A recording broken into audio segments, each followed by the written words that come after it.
Last class में हम लोगों ने पी ब्लॉक एलिमेंट शुरू किया था। मैंने आपको पी ब्लॉक्स के बारे में पूरा बताया था। 11th में कौन से पी ब्लॉक हैं, ग्रुप 13 एंड 14 के बारे में, ग्रुप 15, 16, 17, 18 या 0 ग्रुप भी आपने बोला था, इन्हें हम 12th में स्टडी करते हैं।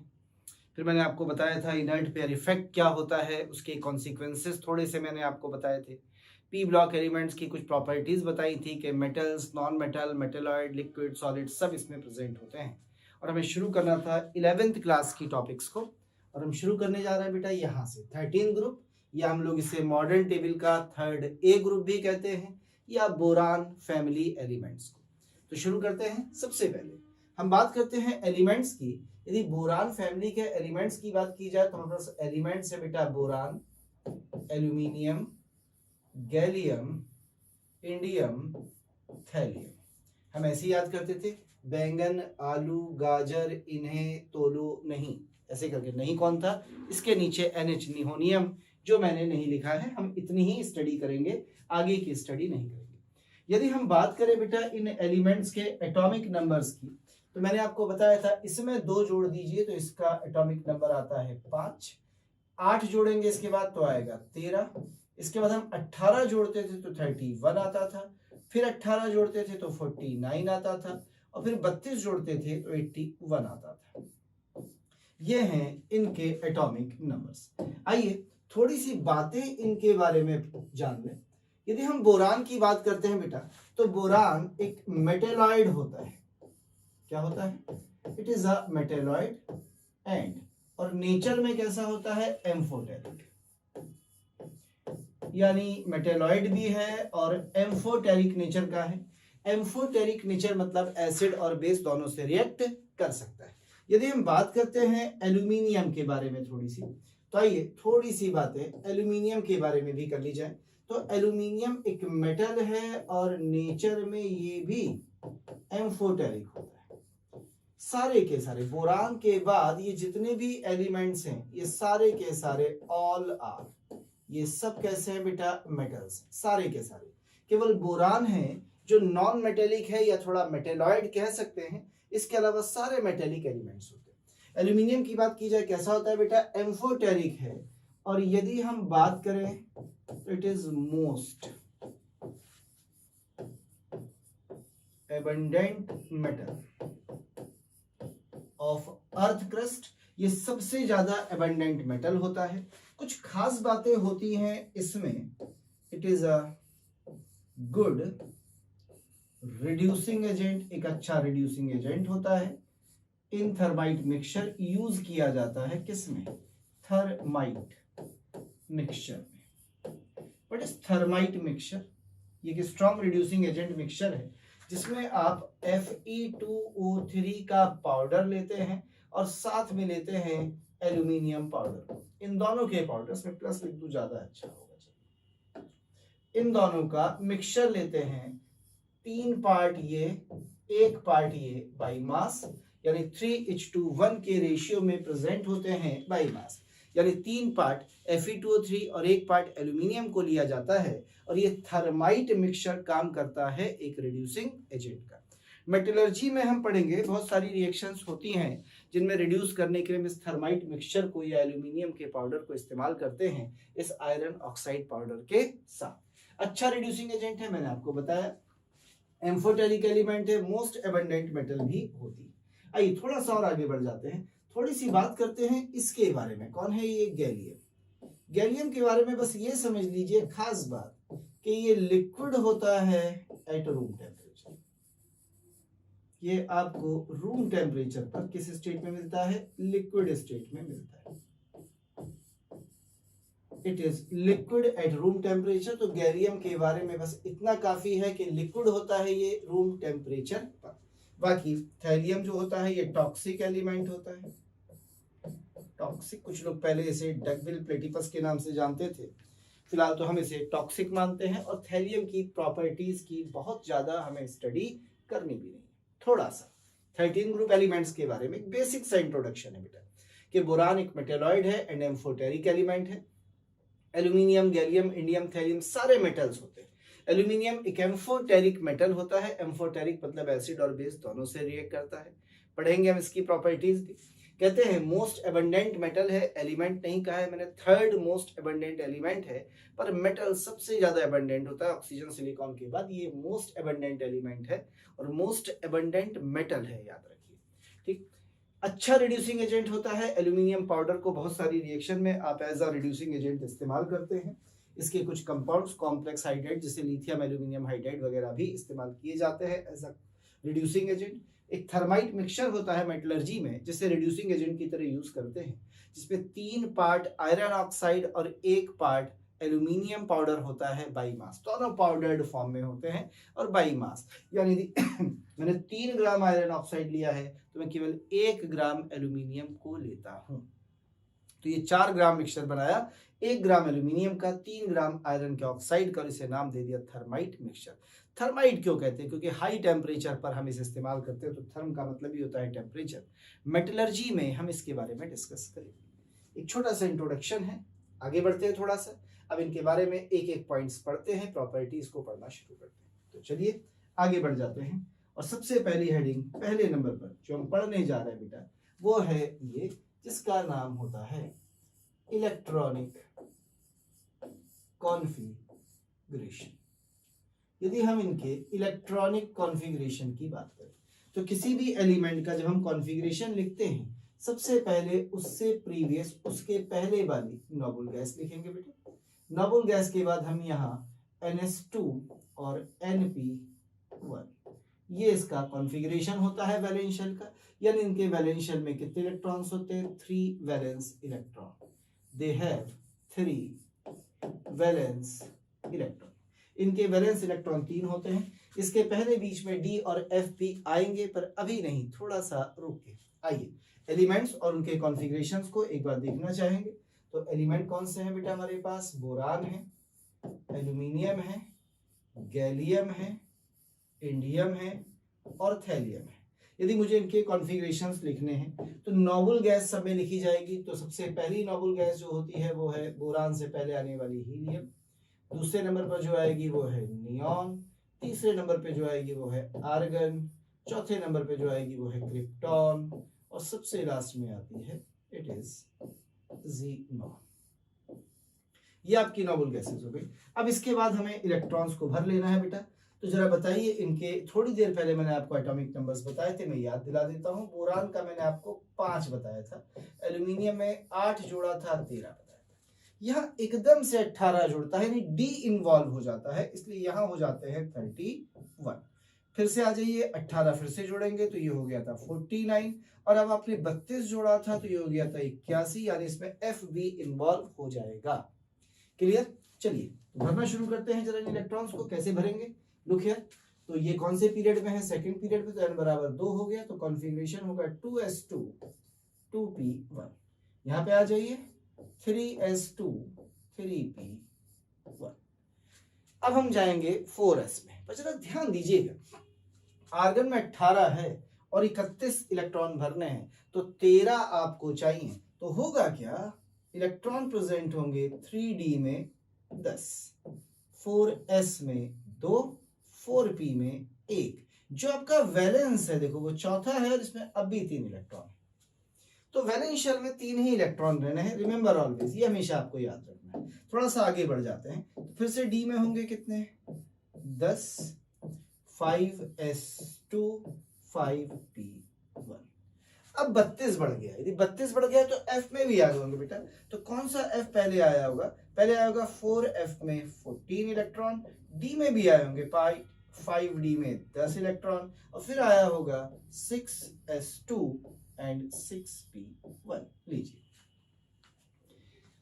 देख लीजिए कहीं कोई डाउट है। 6p1 में तो बहुत बाद में आते हैं इलेक्ट्रॉन्स, पहले 6s2 में जाते हैं, 6s2 के बाद 5d में, फिर 4f में 14, तब 6p में आता है। तो वैलेंस इलेक्ट्रॉन्स यदि आप इन सभी में देखेंगे तो सब में आपको वैलेंस इलेक्ट्रॉन्स 3 ही मिलेंगे। You have to check. ये हैं इनके इलेक्ट्रॉनिक कॉन्फ़िगरेशन।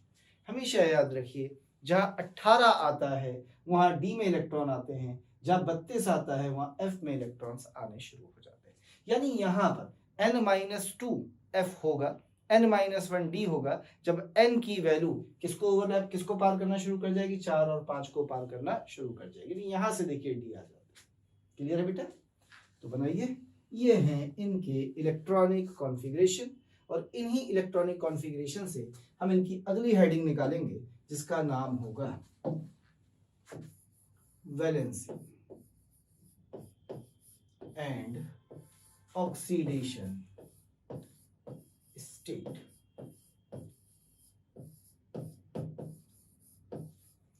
बात करेंगे इनकी वैलेंसी एंड ऑक्सीडेशन स्टेट्स की। कॉन्फ़िगरेशंस बना लीजिए, फिर वैलेंसी एंड ऑक्सीडेशन स्टेट्स की बात करते हैं। तो कहते हैं कि ये सारे के सारे ऑल कैसे है बेटा, ट्राईवैलेंट, यानी इनकी वैलेंसीज कितनी है, 3 है, होनी भी चाहिए। क्यों 3 होगी वैलेंसी? क्योंकि इनके पास 3 वैलेंस इलेक्ट्रॉन है, हैविंग। और इनकी most common oxidation state, most common oxidation state of +3। इनकी मोस्ट कॉमन ऑक्सीडेशन स्टेट कौन सी होती है? +3 होती है, क्योंकि इनके वैलेंशियल में जो 3 इलेक्ट्रॉन्स हैं ये बॉन्डिंग में पार्टिसिपेट कर सकते हैं। But after aluminium +1 oxidation state is also possible, ये भी पॉसिबल हो जाती है ड्यू टू, रीजन मैंने आपको बताया था, inert pair effect. Inert pair effect के कारण, जो कहां से शुरू होता है? यहां से शुरू होता है, क्योंकि जैसे डी में इलेक्ट्रॉन्स आने शुरू हुए और एफ में इलेक्ट्रॉन्स आने शुरू हुए, एकदम से देखो 18 बढ़ गया, यानी न्यूक्लियस में प्रोटॉन बहुत तेजी से बढ़ गए, 13 से 31, यानी दुगने से भी ज्यादा है। देखिए, और जब एकदम से नाभिक में न्यूक्लियस में प्रोटॉन्स बढ़ जाएंगे बेटा, तो न्यूक्लियस क्या करेगा? इलेक्ट्रॉनों को अपनी तरफ ज्यादा खींचना शुरू कर देगा, और जब इलेक्ट्रॉनों को अपनी तरफ ज्यादा खींचेगा तो एस इलेक्ट्रॉनों पर लगने वाला न्यूक्लियस का फोर्स ऑफ अट्रैक्शन बहुत ज्यादा हो जाएगा, और जब एस पर अट्रैक्शन ज्यादा हो जाता था तो यही वाला वो इलेक्ट्रॉन पेयर था जो इनर्ट होना शुरू हो जाता था, और अब इसमें केवल कौन सा पार्टिसिपेट करेगा? ये पी का एक इलेक्ट्रॉन पार्टिसिपेट करेगा। तो इनकी ऑक्सीडेशन स्टेट कितनी होनी शुरू हो जाएंगी? +1, यानी +3 के अलावा +1 ऑक्सीडेशन स्टेट शो होती है due to inert pair effect, जो सबसे ज्यादा कहां काम करेगा? 6th पीरियड यानी थैलियर। क्लियर है बेटा? यहाँ पे n के बारे में आप बचपन से पढ़ते आ रहे हैं, जब से केमिस्ट्री पढ़ रहे हैं। What is n? n is the period number, और ये पीरियड नंबर बराबर होता था नंबर ऑफ शेल्स। कुछ याद है? मैं इन कॉन्फ़िगरेशंस को हटाना चाहूंगा और ऑक्सीडेशन स्टेट पर आना चाहूंगा। तो क्या मैं कॉन्फ़िगरेशंस हटा दूं? ये तो अब तक हमारे बन भी चुके होंगे मेरे हिसाब से। लीजिए, इन्हें हटा दिया जाए, और अब अपन आ जाते हैं किन पर? अपने एलिमेंट्स पर, और बात करते हैं इन एलिमेंट्स की केवल और केवल ऑक्सीडेशन स्टेट्स। तो जब हम इनके ऑक्सीडेशन स्टेट की बात करते हैं बेटा, तो ऑक्सीडेशन स्टेट सभी के केसेस में कॉमन कितनी है? +3 यहां भी है, +3 यहां भी है, +3 यहां भी है, +3 यहां भी है, +3 यहां भी। यहां तक तो कोई इनर्ट पेयर इफेक्ट था नहीं, तो यहाँ तो +3 है, यानी यहाँ और कोई ऑक्सीडेशन स्टेट नहीं है, और कोई नहीं। लेकिन यहां से जैसी डी में आए +1 शुरू हो गई, यानी इनकी एक और ऑक्सीडेशन स्टेट पॉसिबल होने लगती है। कौन सी? +1। मैं जरा कलर बदलना चाहूंगा +1 वालों पे, रेड कर लेते हैं, ठीक है?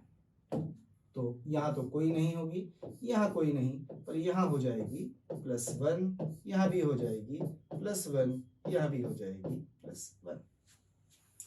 क्या इतनी बात समझ में आई बेटा? अब आगे क्या होगा जरा समझिएगा।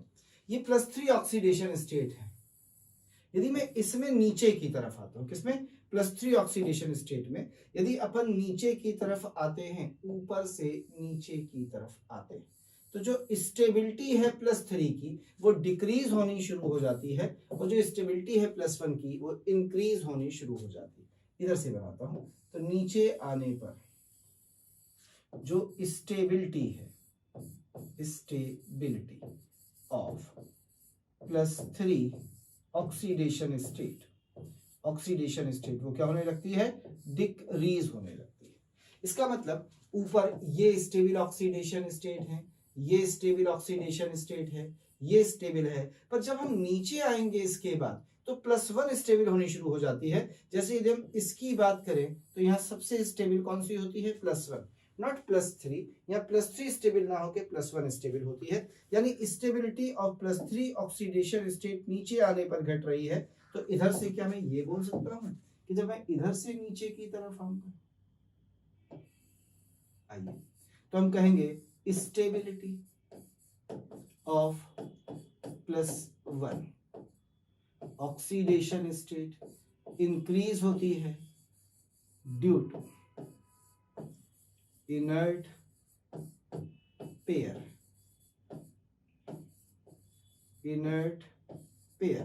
इफेक्ट। इनर्ट पेयर इफेक्ट के कारण जो सबसे ज्यादा मैक्सिमम कहां पे वर्क करता है? थैलियम में, इसलिए हम कहते हैं इसकी +1 is most stable oxidation state. देख लीजिए बेटा, इतने में कहीं आपको कोई डाउट लग रहा हो, किसी को पूछ सकते हैं। तो ये हैं वैलेंसी एंड ऑक्सीडेशन स्टेट। सारे के सारे एलिमेंट्स कैसे होते हैं बेटा? सारे के सारे ट्राईवैलेंट होते हैं, having most common oxidation state of +3। इनकी कॉमन ऑक्सीडेशन स्टेट जो होती हैं वो +3 होती हैं, but after aluminium +1 oxidation state भी पॉसिबल होती है इनर्ट पेयर इफेक्ट के कारण।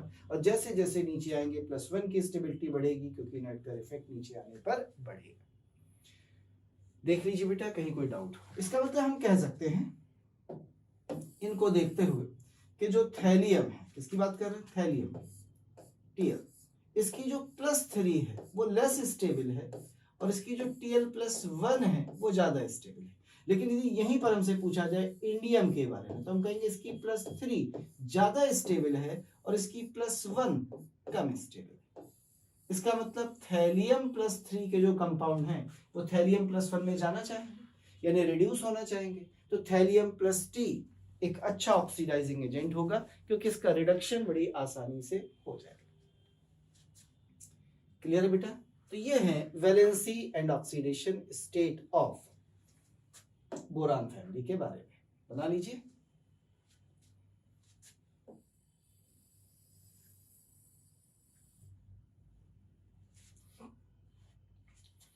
बन जाए तो वैलेंसी एंड ऑक्सीडेशन स्टेट के बाद जो अगली हेडिंग है वो है एटॉमिक रेडियस। तब तक आप इसे बनाइए।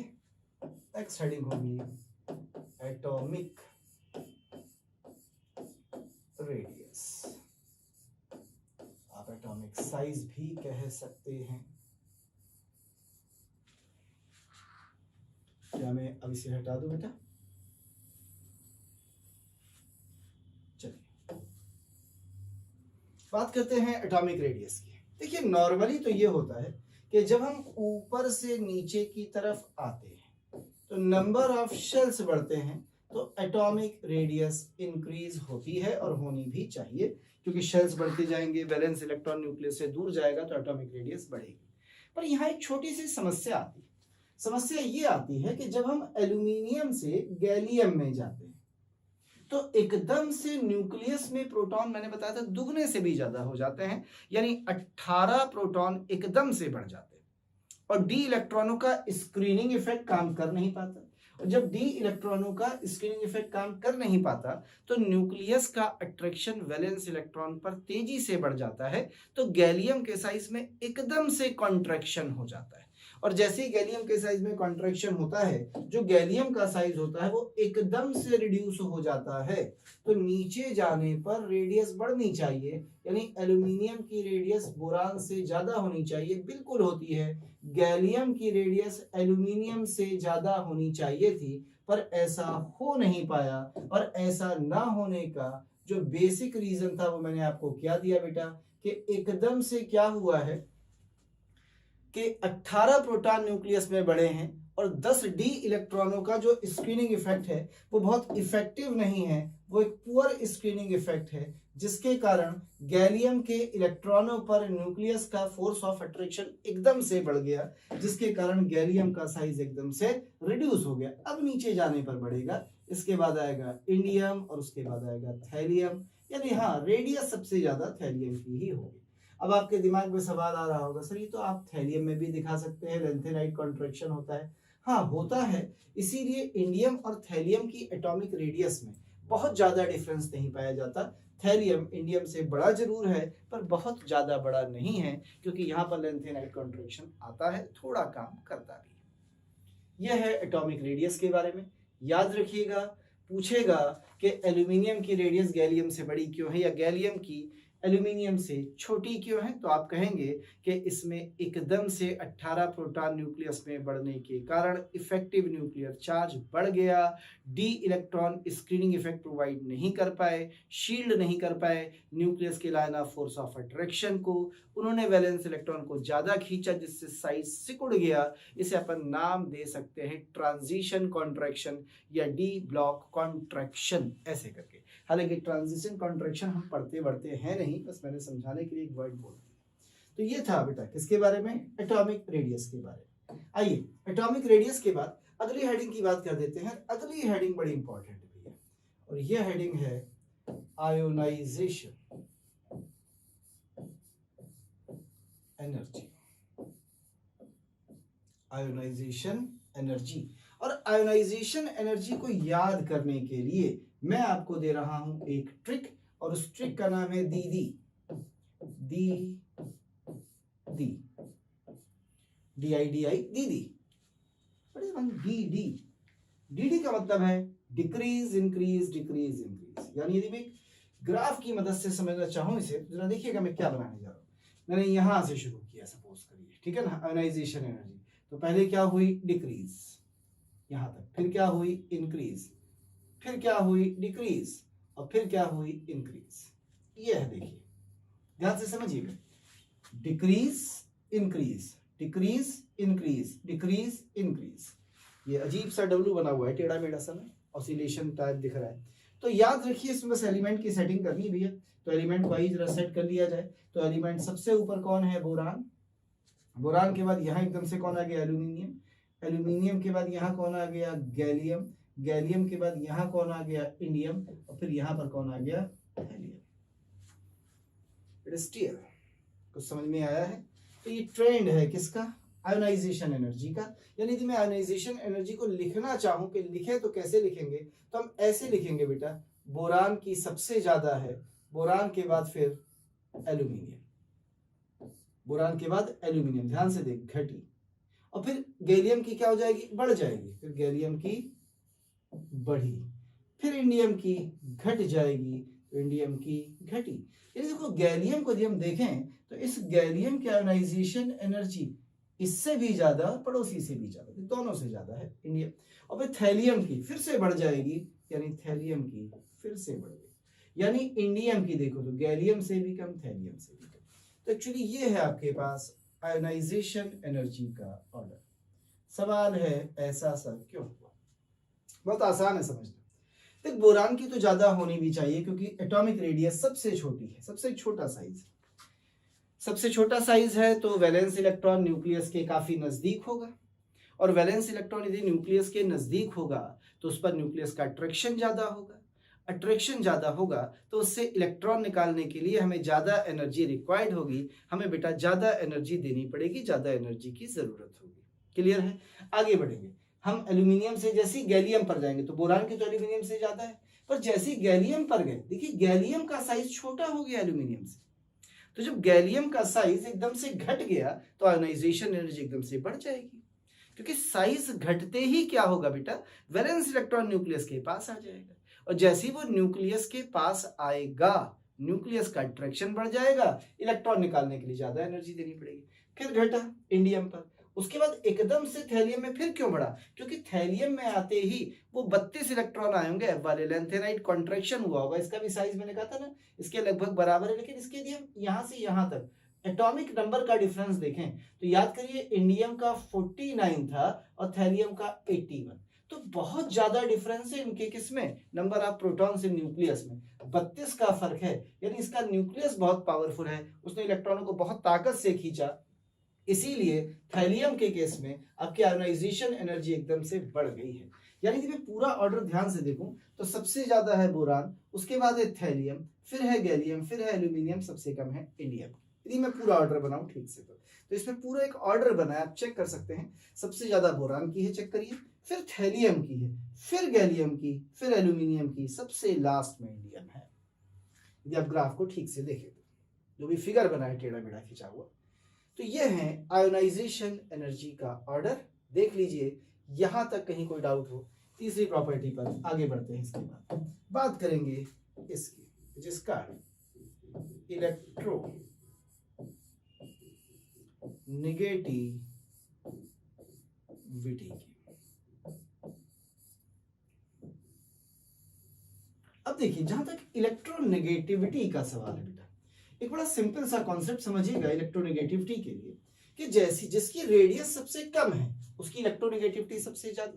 तो ऑब्वियस है कि सबसे छोटा साइज बोरान का है तो बोरान की इलेक्ट्रोनेगेटिविटी सबसे ज्यादा होगी, इसमें कोई डाउट वाली बात नहीं।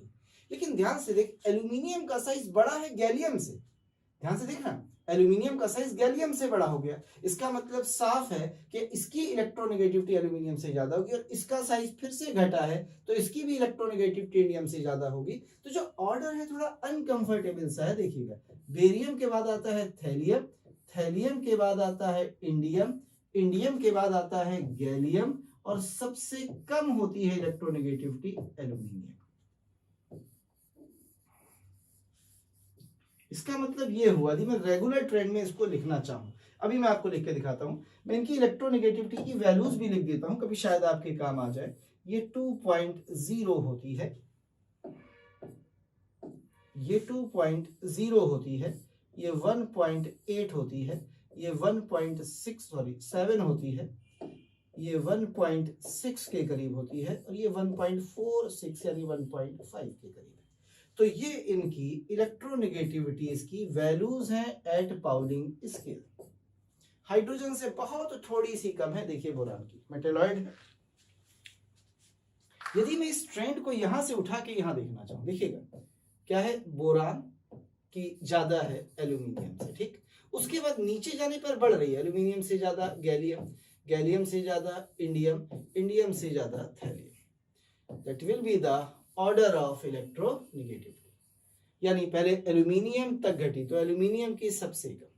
इसका मतलब ये हुआ सर, यदि मैं इलेक्ट्रोनेगेटिव कैरेक्टर भूल के इलेक्ट्रोपॉजिटिव कैरेक्टर की बात करूं तो सबसे ज्यादा इलेक्ट्रोपॉजिटिव एलिमेंट यहां पर कौन सा दिखेगा आपको, जरा बता दीजिए। तो आपको सबसे ज्यादा इलेक्ट्रोपॉजिटिव मिलेगा एल्यूमिनियम, यानी ये लीस्ट इलेक्ट्रोनेगेटिव एलिमेंट है। और यदि ये लीस्ट इलेक्ट्रोनेगेटिव है तो मैं ये बोल सकता हूं बेटा, जो लीस्ट इलेक्ट्रोनेगेटिव है वो मोस्ट इलेक्ट्रो पॉजिटिव है। मतलब इलेक्ट्रोपॉजिटिव कैरेक्टर का ऑर्डर क्या होगा, पहले एल्यूमिनियम, फिर गैलियम, फिर इंडियम, फिर थैलियम, सबसे कम बोरान। बना सकते हैं मेरे ख्याल से इलेक्ट्रोपॉजिटिव कैरेक्टर। इसी को पलट दीजिए, ये इलेक्ट्रोनेगेटिव कैरेक्टर है बेटा, इलेक्ट्रोपॉजिटिव इसका उल्टा हो जाएगा। तो ये इलेक्ट्रोनेगेटिविटी का ऑर्डर है, या ये इलेक्ट्रोनेगेटिविटी का ऑर्डर है। तीन चीजें आपके सामने बनी हैं, atomic radius, ionisation energy and electronegativity. तीनों को देख लीजिए, कहीं डाउट हो याद करने की ट्रिक भी आप पे लिखी है दीदी, कभी भूल जाए तो।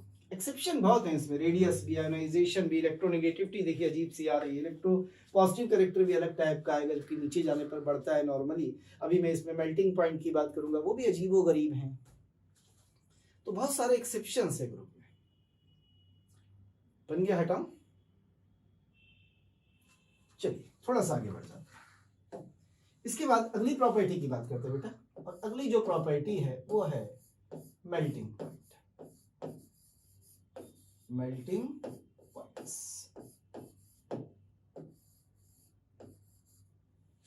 That is melting point. जहां तक मेल्टिंग पॉइंट का सवाल है, मेल्टिंग पॉइंट याद करने के लिए मैं आपको एक फिर से ट्रिक दे देता हूं। यदि हम इस ट्रिक को याद रखेंगे तो मैं मेल्टिंग पॉइंट बड़े आराम से याद रहेंगे। मैं बोलता हूं, सुनिएगा, बैटिंग। क्या बोला? बैटिंग। मेल्टिंग पॉइंट क्या बोला? बैटिंग,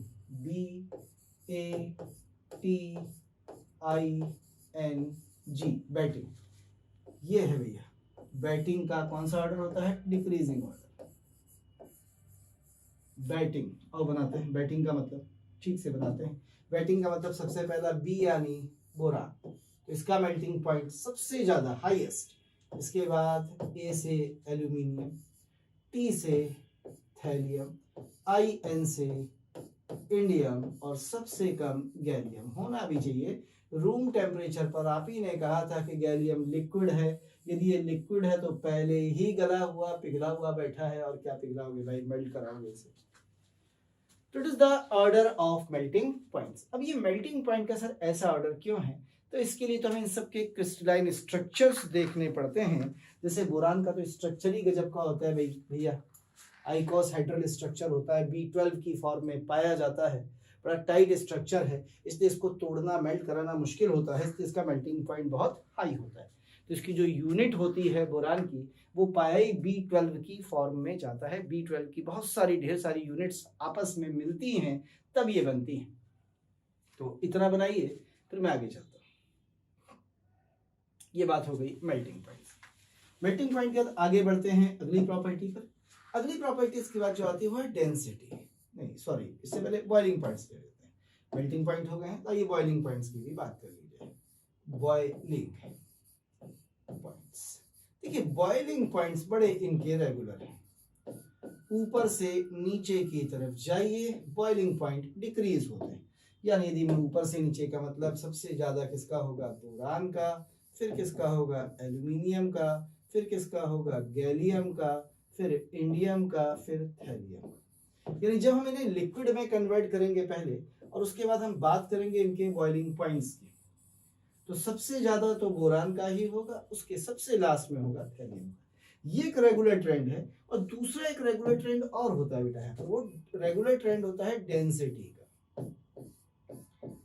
एक बिल्कुल रेगुलर ट्रेंड जैसे आपने इसका देखा है, बिल्कुल ऐसे ही एक रेगुलर ट्रेंड डेंसिटी का होता है, बस वो होती रिवर्स है। आगे जाइए तो डेंसिटी बढ़ती है, यानी बोरान की डेंसिटी एल्यूमिनियम से कम होती है, इसके बाद गैलियम की, इसके बाद इंडियम की, इसके बाद इंडियम की, एंड देन थैलियम। लेकिन हाँ, है बिल्कुल रेगुलर। ज्यादातर ट्रेंड्स रेगुलर नहीं है, बड़े इरेगुलर से हैं, पर इन ट्रेंड्स को देखिए, ये रेगुलर ट्रेंड्स हैं। बॉइलिंग पॉइंट क्या होता है, ये इंक्रीज होता है ऑन गोइंग डाउन, नीचे की तरफ जाने पर, ऑन गोइंग डाउन। जबकि जो डेंसिटी है ये डिक्रीज, उल्टा बोल गया, जो बॉइलिंग पॉइंट्स हैं ये डिक्रीज होते हैं ऑन गोइंग डाउन, और जो डेंसिटी है बेटा ये इंक्रीज होती है ऑन गोइंग डाउन। जो डेंसिटी है it increases on going down, यानी जैसे जैसे हम नीचे की तरफ जा रहे हैं, जो डेंसिटी की वैल्यू है वो क्या हो रही है, इंक्रीज हो रही है, लेकिन जो बॉइलिंग पॉइंट से वो नीचे जाने पर क्या हो रहा है, डिक्रीज। तो ये है melting point, boiling point and density के ऑर्डर। मेल्टिंग पॉइंट थोड़े अजीब से हैं, तो मैंने याद करने की ट्रिक बता दी। बैटिंग, जहां बैटिंग को अंडरलाइन कर देता हूं, batting, B for A for T for IN and G, batting. और बैटिंग हम हमेशा डिक्रीजिंग ऑर्डर में देख रहे हैं। यहाँ पर कहते हैं ना, लास्ट वाला जो होता है बैटिंग नहीं कर पाता, बॉलर आ जाते हैं ना, तो डिक्रीज होती चली जाती है बैटिंग की कैपेसिटी। वो अलग बात है, कुछ लोग कहते हैं जो फर्स्ट प्लेस सेकंड प्लेस पे उतरते हैं उनकी बैटिंग जबरदस्त है, कि विराट कोहली तो सेकंड थर्ड प्लेस पे आता है तो बढ़नी चाहिए, पर ये जो टॉप पे आते हैं उनकी सबसे अच्छी है, यानी सबसे अच्छा बोरान, उसके बाद aluminium, then thallium, then indium, then gallium. ये हैं इनके मेल्टिंग पॉइंट्स के, बॉइलिंग पॉइंट्स के डेंसिटी के ऑर्डर सामने बना डालिए जल्दी से। आसान से हैं, इतने डिफिकल्ट भी नहीं है कि बहुत ज्यादा दिक्कतें हों।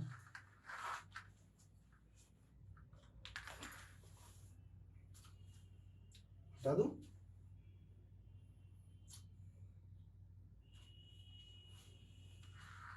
चलिए आगे बढ़ जाते हैं थोड़ा सा, और अब बात करते हैं अगली हेडिंग की, जिसमें हम देखने जा रहे हैं कि नेचर ऑफ कंपाउंड्स, या एक इलेक्ट्रो पॉजिटिव ऑर्डर और देखना चाहे तो इसे देखेंगे। पीछे इलेक्ट्रोनेगेटिव का ऑर्डर तो बताया था आपने ना, बस वही है, इलेक्ट्रो पॉजिटिव कैरेक्टर।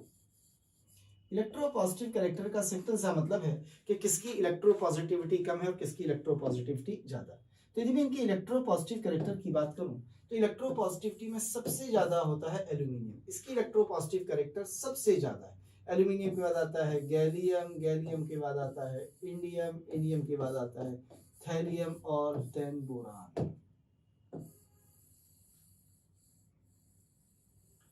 इलेक्ट्रोनेगेटिविटी की वैल्यू से मैंने आपको बताया, ये इनका इलेक्ट्रोपॉजिटिव कैरेक्टर होता है। चलिए आगे बढ़ जाते हैं अगली हेडिंग पर और बात करते हैं किसकी, नेचर ऑफ कंपाउंड्स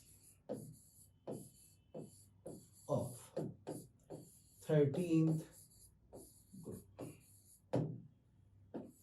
यानी जो 13 ग्रुप के कंपाउंड्स हैं, हम उनकी नेचर्स के बारे में पढ़ने जा रहे हैं। और सबसे पहले नंबर पर हम जिन कंपाउंड्स के बारे में पढ़ने जा रहे हैं वो कंपाउंड्स हैं इनके ऑक्साइड्स। यहां से हम शुरू करेंगे।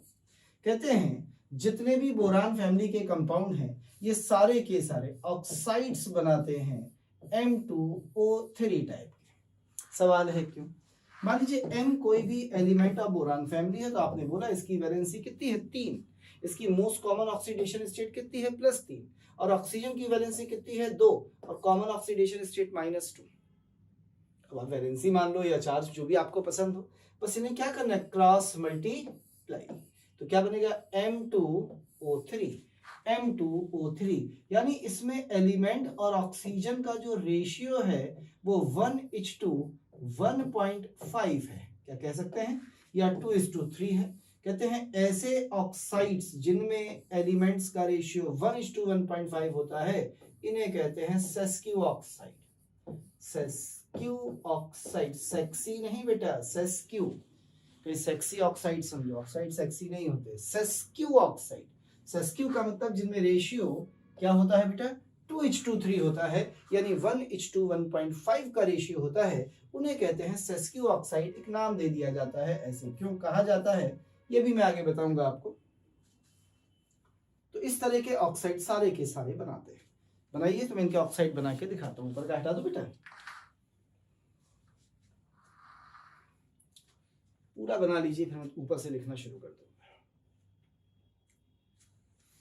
तो नेचर ऑफ कंपाउंड्स में हम सबसे पहले पढ़ने जा रहे हैं ऑक्साइड्स के बारे में। ये M2O3 टाइप के सेस्क्यू ऑक्साइड्स बनाते हैं। आइए इनके जरा इन सेस्क्यू ऑक्साइड्स को बना दिया जाए। यानी ये कहां से बनेंगे, यहां से। तो सबसे पहला बनेगा B2O3, B2O3 के बाद होगा बेटा Al2O3, Al2O3 के बाद होगा Ga2O3, इसके बाद होगा In2O3 और थैलियम का बनेगा Tl2O3। ये हैं इनके ऑक्साइड्स। यदि इनके ऑक्साइड्स की नेचर की थोड़ी सी बात कर ले, तो ये जो बोरान का ऑक्साइड है ना, ये एसिडिक होता है। कैसा होता है बेटा, एसिडिक। ये नीचे के जो दो ऑक्साइड्स लिखे हैं, ये दोनों ऑक्साइड्स एम्फोटेरिक ऑक्साइड्स होते हैं। कैसे होते हैं, एम्फोटेरिक।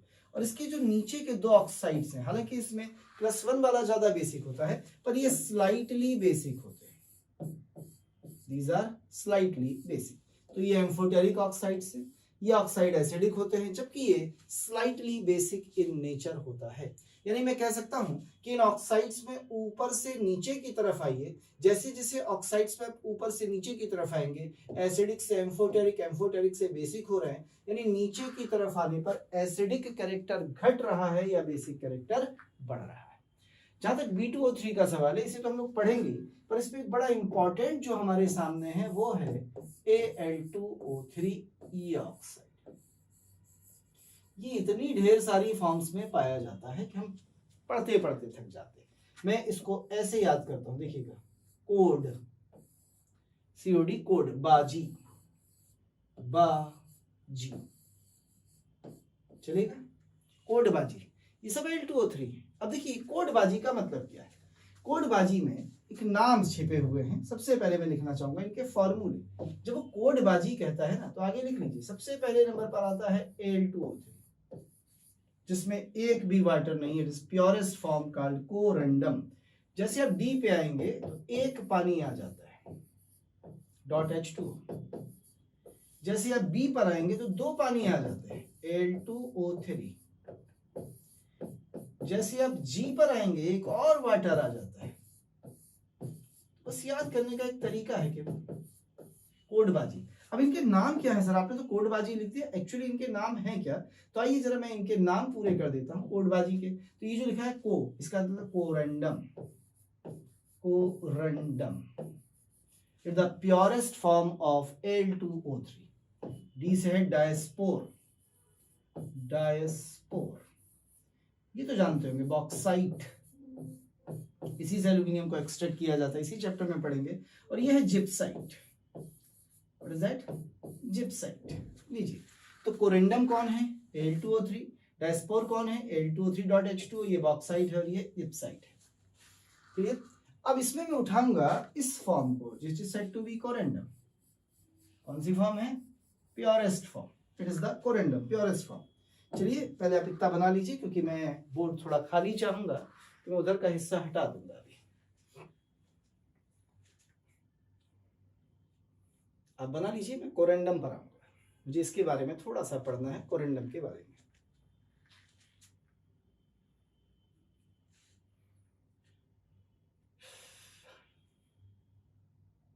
हो गया?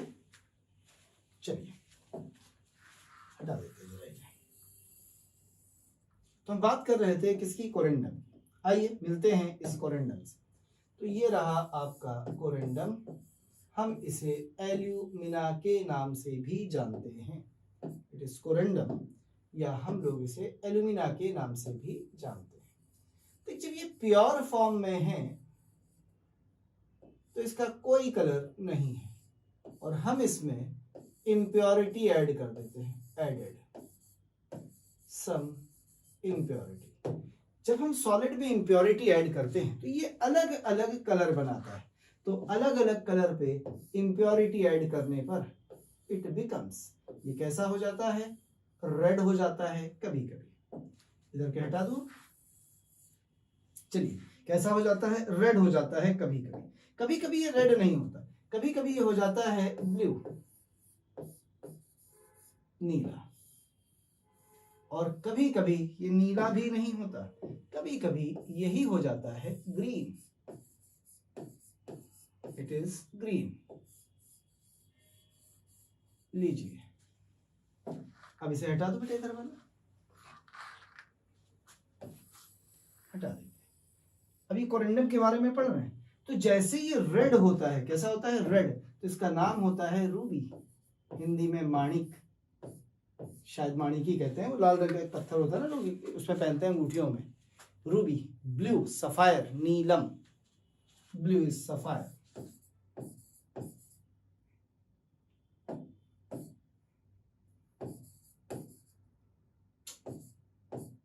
Blue is sapphire. Green is emery, green क्या है? एमरी, एमरी नाम है इनके। तो लाल रंग का रूबी होता है, ठीक है, रूबी। ये सफायर होता है, मैंने बार बार कोशिश की 2P बनाने की, मुझसे बनी ही नहीं, क्या बता। चलो, ये सफायर होता है। नीलम जिसे कहते हैं बेटा, नीलम, ये रूबी होता है, ये एमरी होता है, ये इनके नाम है। यानी एक प्रिसाइज स्टोन होता है Al2O3। इसका मतलब वो जो हमको पत्थर पहनाए जाते हैं, माणिक वाणिक, उसमें Al2O3 पाया जाता है। जी हाँ, पर इम्प्योरिटीज भी बहुत सारी पाई जाती हैं, जैसे एमरी ग्रीन किसके कारण होता है पूछा जाए तो इसमें क्रोमियम की इम्प्योरिटी पाई जाती है। किसकी इम्प्योरिटी है? क्रोमियम की इम्प्योरिटी। कहते हैं ब्लू किसके कारण होता है, तो इसमें ब्लू में बहुत सारी इम्प्योरिटी होती है। ब्लू में कॉपर की इम्प्योरिटी है, मैग्नीशियम की इम्प्योरिटी है, आयरन की इम्प्योरिटी है, टाइटेनियम की इम्प्योरिटी है, ये ढेर सारी इम्प्योरिटी मिला दी जाती है तो ये ब्लू हो जाता है। और इसी में क्यूप्रस साल्ट की प्रेजेंस आ जाती है तो इट बिकम्स रेड। तो क्यूप्रस इसे लाल बनाता है, ये सब इसे नीला बनाते हैं, क्रोमियम इसे ग्रीन बनाता है, तो इसको ये नाम दे दिए जाते हैं। It is about Al2O3। जो कुछ लिखा है किसके बारे में लिखा है? एल्यूमिना, Al2O3 के बारे में। बना डालिए। ये थे ऑक्साइड्स के बारे में, हटा दो। चलिए ऑक्साइड्स के बाद हम इनके अगले कंपाउंड की बात करेंगे। दूसरे नंबर पर जो इनके कंपाउंड्स आते हैं बेटा, उन्हें कहते हैं हाइड्रोक्साइड्स। ऑक्साइड्स के बाद किसकी बात करते हैं? हाइड्रोक्साइड्स। ये सारे के सारे हाइड्रोक्साइड्स बनाते हैं MOH का होल थ्राइस टाइप के, इस टाइप के हाइड्रोक्साइड्स बनाते हैं। जैसे यदि मैं बोरान का बनाऊंगा तो ये बनेगा BOH का होल थ्राइस। यदि मैं एल्यूमिनियम का बनाऊंगा तो ये बनेगा AlOH का होल थ्राइस। यदि मैं गैलियम का बनाऊंगा तो ये बनेगा GaOH का होल थ्राइस। यदि मैं इंडियम का बनाऊंगा होल थ्राइस, थैलियम का बनाऊंगा होल थ्राइस। हालांकि थैलियम का एक और बनता है होल थ्राइस के अलावा TlOH, क्योंकि इसकी +1 ऑक्सीडेशन स्टेट भी तो होती है ना बेटा, तो TlOH भी बनता है। जहां तक इसका सवाल है, it is acidic, mild acidic, बहुत वीक एसिडिक है। कौन है ये? It is boric acid H3PO3, weak, monobasic, इसकी बेसिसिटी 1 है। Lewis acid, Lewis acid, not protic acid. ये प्रोटिक एसिड नहीं है, यानी प्रोटॉन नहीं देता, ये लुईस एसिड है। लुईस एसिड मतलब ला, जो इलेक्ट्रॉन लेता है, H3PO3। ये है वीक मोनोबेसिक लुईस एसिड। जब तक LOH का होल थ्राइस और GaOH का होल थ्राइस का सवाल है, ये दोनों ही होते हैं हाइड्रोक्साइड्स नेचर में एम्फोटेरिक। किस नेचर के हैं बेटा? एम्फोटेरिक। और इसके बाद वाले ये जो है ये बड़े माइल्ड बेसिक, यानी वीक बेसिक। और जो नीचे वाला है सबसे लास्ट में जो लिखा गया है, कौन सा? ये वाला, इट इज स्ट्रॉन्ग बेसिक। ये अच्छा खासा बेसिक होता है NaOH की तरह, तो इट इज स्ट्रांगली बेसिक, ये स्ट्रांगली बेसिक होता है। तो ये प्रॉपर्टीज हैं किसकी? हाइड्रोक्साइड्स की। ये एसिडिक है, एक्चुअली ये है ही acid, boric acid H3BO3, boric acid. हमारे सिलेबस में है, पढ़ना है हमें इसके बारे में, पढ़ेंगे आगे हम इसके बारे में। लुईस एसिड है, प्रोटिक एसिड नहीं है, ये बिल्कुल भी प्रोटॉन नहीं देता। आर्हीनियस एसिड नहीं है, ये बिल्कुल भी कोई H+ पानी में डाले जाने पर ये H+ नहीं देता, पानी भले ही H+ देते। ये लुईस एसिड है, ये केवल और केवल निगेटिव चीज को लेता है, इलेक्ट्रॉन को लेता है ला। लुईस एसिड जो ला इलेक्ट्रॉन लेता है। बनाइए, ये है हाइड्रोक्साइड्स के बारे में, जल्दी से बना लीजिए। अब हम इनके बाद बात करेंगे इनके हैलाइड्स की। सबसे इंपॉर्टेंट कुछ है तो वो है इनके हैलाइड्स।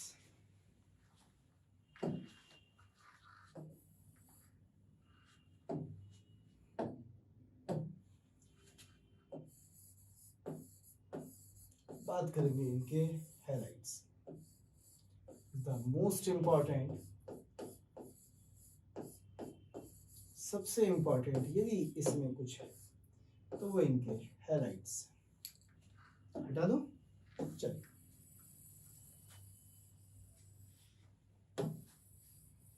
आइए बात करते हैं इनके हैलाइड्स की। ये सारे के सारे जितने भी हैं ये हैलाइड बनाते हैं MX3 टाइप, और ये इलेक्ट्रॉन डेफिशिएंट होते हैं, यानी सारे के सारे हैलाइड क्या है? अच्छे, गुड लुईस एसिड। ये सारे के सारे जितने भी हैं they are good Lewis acid, ये अच्छे लुईस एसिड है, बढ़िया लुईस एसिड है। यदि इनमें आप देखें तो 3 और 1 4, यानी 3 सिग्मा बॉन्ड हैं। यदि इनमें हाइब्रिडाइजेशन निकालेंगे तो ये सारे के सारे sp2 हाइब्रिडाइज, ये सारे के सारे sp2 हाइब्रिडाइज्ड हैं। यदि हम बात करें इनके स्ट्रक्चर्स की तो ये नॉन पोलर स्ट्रक्चर की बात पहले कर दें। कैसे? ट्राइगोनल शेप के, ट्राइगोनल नॉन पोलर मॉलिक्यूल है, नॉन पोलर स्ट्रक्चर। तो इनके ट्राइगोनल नॉन पोलर स्ट्रक्चर है, यानी नॉन पोलर मॉलिक्यूल है। ये कहूं trigonal non polar molecules, molecules होते हैं। चलिए पहले तो मैं इनको बनाऊंगा, फिर इनके बारे में समझा देता हूं। तो यह है आपका M यानी सेंट्रल एटम। ये इसमें 3 X आपने ऐसे करके जोड़े हैं, देख लीजिए। तो ये इसकी ज्योमेट्री यदि बनाना शुरू करेंगे तो इसकी जो ज्योमेट्री बनेगी वो इनको आपस में मिला के देखिए ऐसे करके ये ट्राइगोनल ज्योमेट्री बनेगी। ये जो बॉन्ड एंगल होंगे ये सारे के सारे बॉन्ड एंगल किसके होंगे 120 डिग्री के।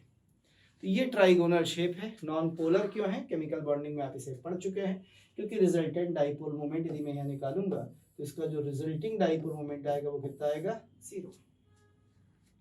इस टाइप के हैलाइड्स सारे हाइड्रोलाइज हो जाते हैं वाटर से, सब देखना है हमें।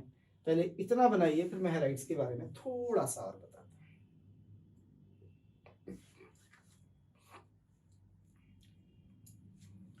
बनाइए बेटा।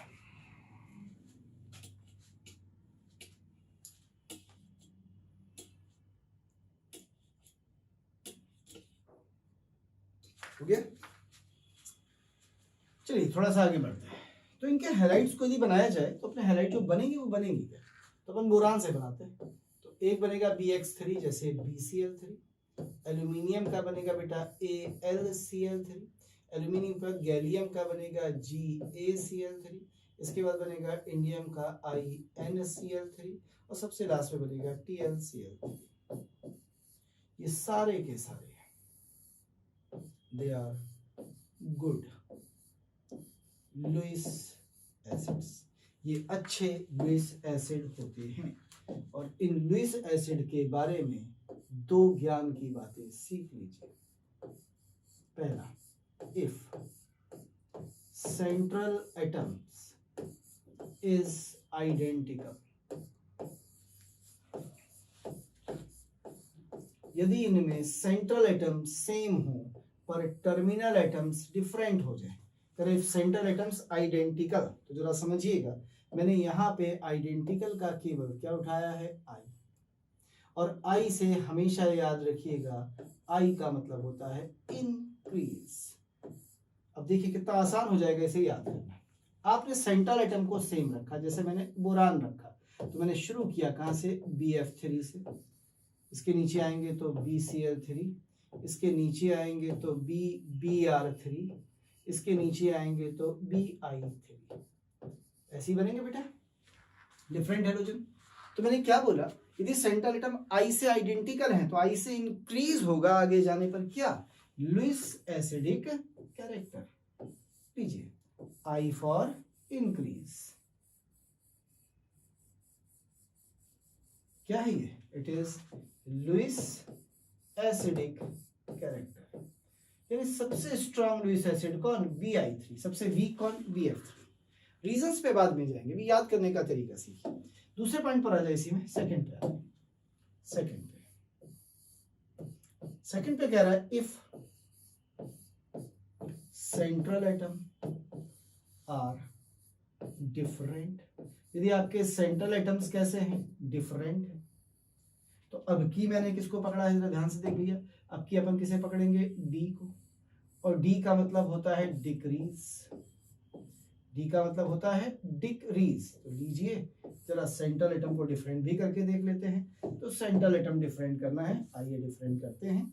मेरे पास एक BCl3 है, एक AlCl3 है, सामने बने हुए वैसे तो, एक GaCl3 है, एक InCl3 है, ऐसी एक TlCl3। तो अब डिक्रीज होगा, डिक्रीज का मतलब सबसे ज्यादा BCl3, फिर AlCl3 और सबसे लास्ट में आया InCl3।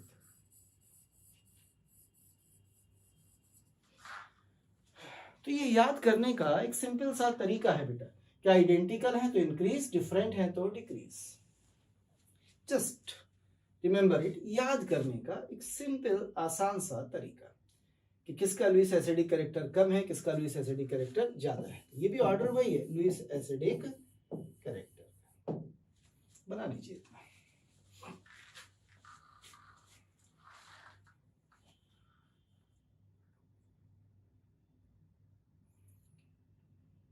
सारे के सारे बहुत बेहतरीन बड़े अच्छे लुईस एसिड्स हैं, ये इनका लुईस एसिडिक कैरेक्टर था।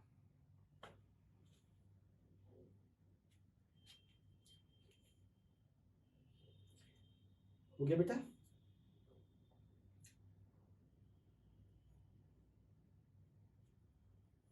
आई से इंक्रीज और डी से डिक्रीज, हटा दो। चलिए आगे एक बड़े ज्ञान की बात भैया, इंपॉर्टेंट।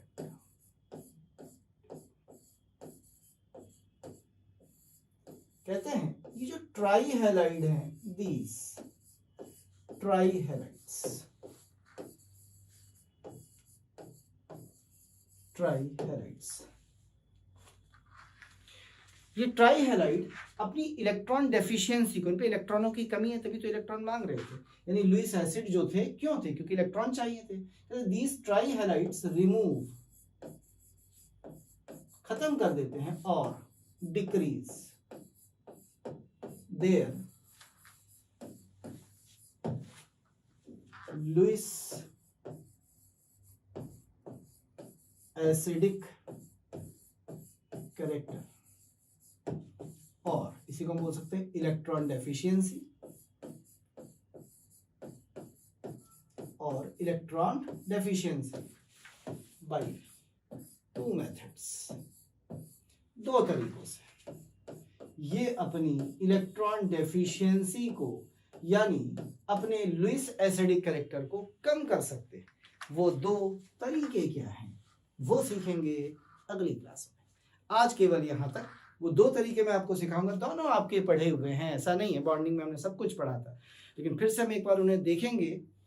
आज केवल यहीं तक रखूंगा, कैसा रहा पढ़ाई, थोड़ा टाइम टेकिंग है, समझाना पड़ता है, इसलिए आज केवल यहाँ तक रखूंगा। अगली क्लास में मैं आपको सिखाऊंगा कि कैसे ये अपने लुईस एसिडिक कैरेक्टर को ख़त्म करते हैं, डिक्रीज करते हैं, कम करते हैं, यानी इलेक्ट्रॉन डिफिशियंसी को घटाते हैं। इलेक्ट्रॉन रिच तो नहीं होते पर कोशिश करते हैं अपनी ऑक्टेट को पूरा करने की। और साथ ही साथ हम सीखेंगे थोड़ा हाइड्राइड्स क्या होते हैं, हाइड्राइड्स के बारे में। फिर हम आ जाएंगे कंपाउंड्स ऑफ बोरान फैमिली, इनके कंपाउंड्स के बारे में, जिसमें हमें पढ़ना है हाइड्राइड्स के बारे में, हम B2O3 थोड़ा सा पढ़ेंगे, हम पढ़ेंगे बोरिक एसिड के बारे में और उनकी प्रॉपर्टीज, उनके मेथड ऑफ प्रिपरेशन, बहुत थोड़ा सा हमें एल्यूमिनियम के हैलाइड्स के बारे में भी पढ़ना है। बस इतना ही हमारे सिलेबस में है, बहुत ज़्यादा हमें इनके बारे में पढ़ना नहीं है। एल्यूमिनियम की मेटलर्जी जरूर हम पढ़ेंगे, मैं यहीं पे आपको मेटलर्जी पढ़ा दूंगा, मेटलर्जी का वेट नहीं करूँगा, ठीक है। तो आज हम इसे केवल यहीं तक रखेंगे, अगली क्लास बिल्कुल इसी लाइन से यहीं से शुरू करेंगे। थैंक यू, धन्यवाद, शुक्रिया।